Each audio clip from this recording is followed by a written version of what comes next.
जनसुरक्षा विधेयक म्हणजे काय? नेमकं हा कोणासाठी लागू आहे?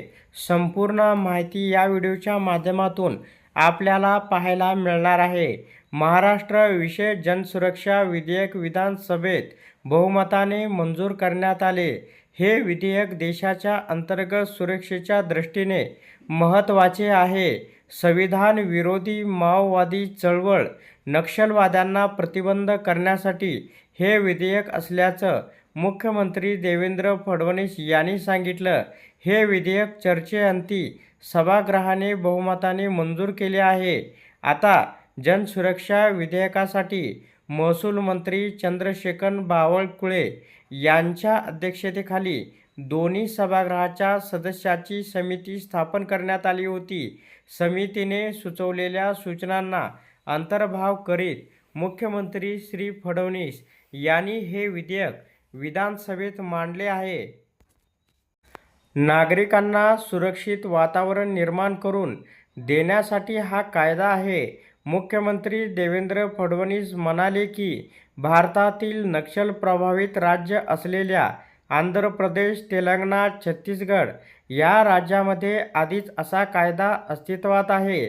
मात्र महाराष्ट्रात अजूनही अशा प्रकारचा कोणताही कायदा नव्हता. त्यामुळे नक्षलवादी, माओवादी, अंतर्गत सुरक्षेला धोका पोहोचवणाऱ्या संघटना आणि व्यक्ती यांच्यावर कारवाई करताना पोलिसांनी केंद्राच्या कायद्याचा आधार घ्यावा लागत होता.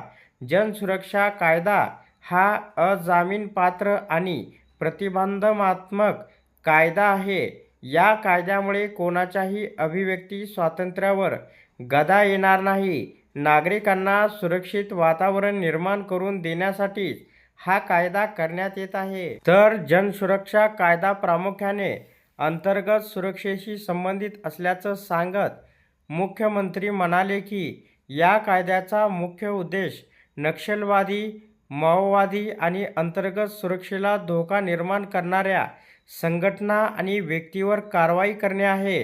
केंद्रीय कायद्याअंतर्गत कारवाई करताना अनेक वेळा प्रशासकीय अडचणी आणि पूर्व परवानगीचे अडथळे येतात. महाराष्ट्रात स्वतःचा स्वतंत्र कायदा बनवण्याची मागणी अनेक वर्षांपासून केली जात आहे. या कायद्यामुळे नक्षली चळवळींना मोठा हादरा बसणार आहे.